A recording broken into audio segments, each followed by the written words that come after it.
Salve, salve, meus queridos. Prof. Henrique de volta aqui para mais uma questão da prova da FUVEST, né? E essa nossa questão envolvendo a parte do lagarto, né? Que ele tem aquela habilidade de conseguir correr, né? Sobre a água, né? E aí, qual que é a característica biológica que ele tem, né? Que facilita isso acontecer, né? Então, ele explica aqui, ó, que essa espécie, ela possui uma membrana entre os dedos que aumenta a área dela com relação à superfície, né?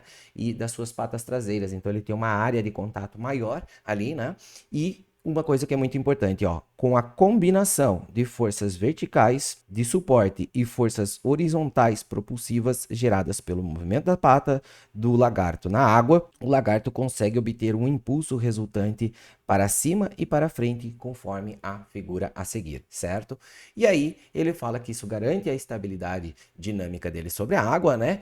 Em corridas que podem chegar a dezenas de metros, dependendo do peso e da idade do animal.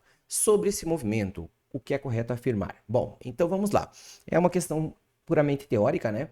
Mas quando você vai desenvolver ela, você tem que lembrar que basicamente o que ele está fazendo nessa situação é a seguinte: ele não está simplesmente conseguindo ficar parado na água, ele não consegue ficar apenas de pé ali parado. Se ele ficar parado, ele vai afundar. Ele não é tão leve como uma folha, com uma área de superfície consideravelmente grande. Então, o que ele faz? Ele tem que dar uma batida com a pata na água, de forma que role um princípio de ação e reação.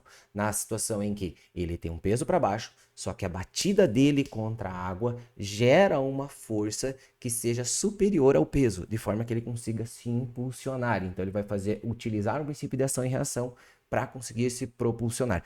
Isso aqui, né, é uma coisa que é legal a gente saber, tá? Quando ele fala de algum tipo de propulsivas, né? Se ele falar de algum tipo de propulsão, sempre pense que a propulsão ela funciona de um princípio que é de ação e reação. No caso, por exemplo, se você pensar na propulsão de um foguete, a propulsão do foguete funciona assim: você tem um foguete e ele vai jogar para trás partículas, então ele faz a explosão do combustível e joga um gás para trás, então ele exerce uma força sobre essas partículas para trás.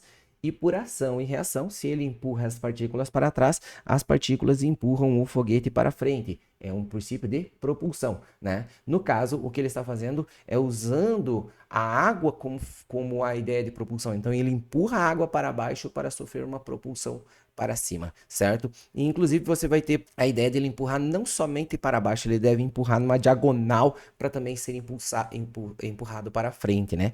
Então, a nossa resposta, ela não vai ser, por exemplo, a tensão superficial por si só já impede, né? Então, não é só a tensão superficial, não é porque ele simplesmente a água tem uma tensão que ele consegue, mas é nada mais nada menos que a componente vertical da reação da força gerada pelas patas na água compensa o peso, né? Então, ó, a componente vertical da reação. Então, ele está agindo sobre a água e sofrendo uma reação. Essa componente, ela compensa o peso do animal, ela acaba sendo maior do que o peso do animal e isso faz com que ele não afunde. Se ela fosse exatamente igual ao peso do animal, ele manteria-se ali, né, suspenso. Mas se ele precisa dar alguns tipos de saltos, né, então vai ter que ser maior, certo?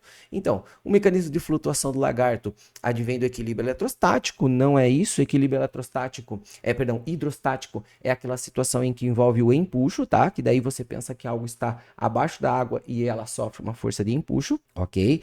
Aí, por ser um meio viscoso, a água possui um atrito desprezível. Isso também não é verdade, porque se ele quer ir para frente, ele precisa conseguir empurrar a água para trás, né? Então, isso aqui não é a nossa situação. Daí, a alta salinidade da água, aí já estamos falando sobre a questão da água em si, né? E na verdade é a dinâmica biológica dele, né, que permite isso. Por isso, a nossa resposta é a letra A, certo?